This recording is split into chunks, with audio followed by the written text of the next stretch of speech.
Okay, first of all, disclaimer, there are a lot of shadows and I'm sorry for that. It is raining outside, so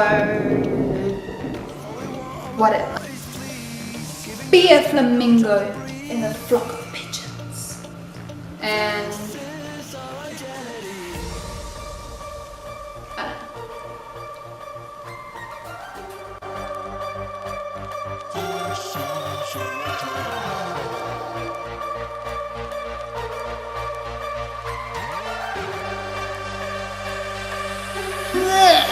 okay, so I was supposed to make a video about my book, but I'll do that another day because I had a brilliant idea and I am doing this idea, okay?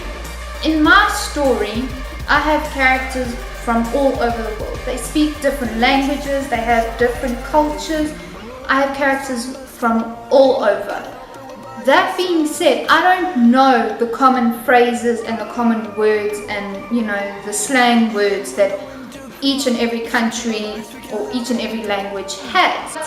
I do know my countries.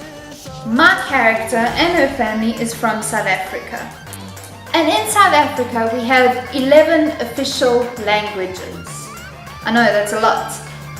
But within that we have like a language of our own words and slang words that every South African universally just knows. They know it. And because these words are so powerful and so common and used so often, I decided to incorporate them into my book. A better way to know where your character is from and more about their culture and their personality than using common slang words from where they are from. And that can be said for writers writing about other countries, about other languages and other cultures. What a better way to get to know your foreign characters than by learning from other writers. And by learning from other writers where they are from. I hope that makes sense. So my ambitious little butt decided to come up with my own tag, a language tag if you will.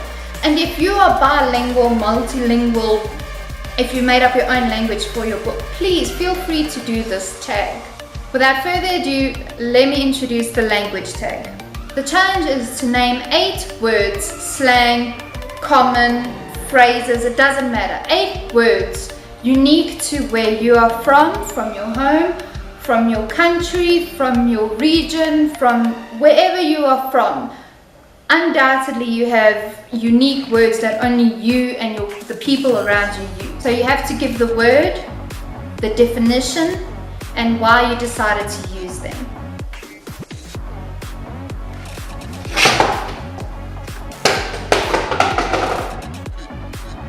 Okay?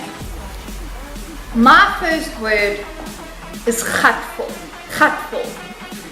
It basically means you are fed up, you've had enough.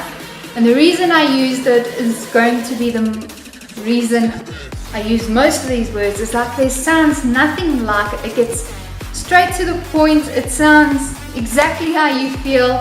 And the reason I use gatful is because there's nothing that better describes a South African feeling annoyed and fed up than gatful. My second word is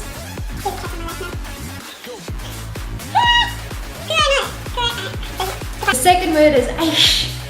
So now aish is like when something happens and you're surprised, you're caught off guard by it. Or let's say the cat is back on my lap. aish is used in like surprise or annoyance. Again, it's a classic South African word that everyone automatically knows.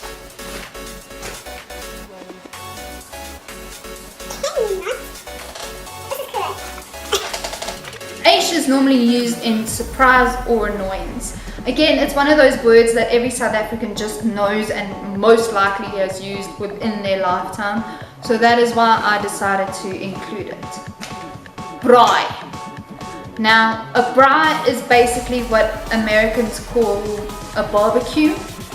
So it's cooking food over an open fire. It's a classic South African way of eating food. Most Sundays and I say most, if it's not, it's done somewhere within a week, I promise you. Every South African has a bra, like multiple times a week, once a week it's released. The reason I included bra is because it's a type of cuisine or type of cooking that is also very, very common in South Africa, and I decided to include it because most South African families, most South Africans do this. The favorite South African word to use is laduma,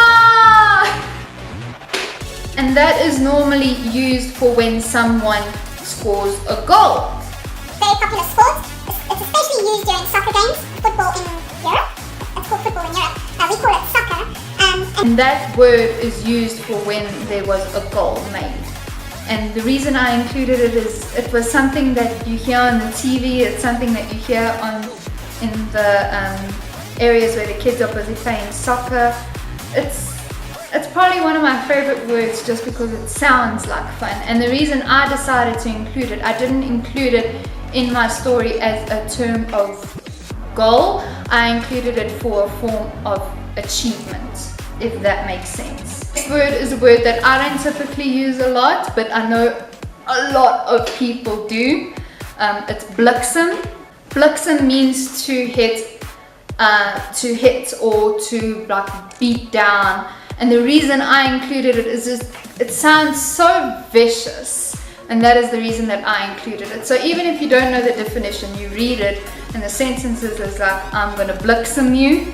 It just sounds painful and something you do not want to go through. Next word is a word that I have used on occasion. It's babalas. Babalas derives from a Zulu word, and it means when you have a really, really bad hangover. So when you have a babalas, it means you had a rough night and you are still recovering, and it's gonna take you like 2 days max. And I'm speaking from experience. And the reason I included it is because, again, a lot of South Africans go through babalas. A word that I love and that is commonly used is but. So like using it as a term of endearment for your brother by blood, you would use the word boetie instead. The word but is something you would use for a male companion or a male friend. Then my favorite one of all time, it's one that is said by every single South African. I don't care what some people say, every single person says this. It's either how's it my brew, how's it bra, or just plain how's it. So now how's it is like how are you, how's it going, like mushed into one word.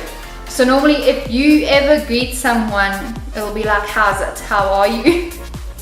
I know it sounds so, it's like repeating the question, but it's probably my favorite word of all time, and that's how's it. How's it my brew? My brew means friend. Or how's it bra? Again, how's it. So if we ever meet and I say how's it to you, I'm saying hi, how are you? Hi, how's it going?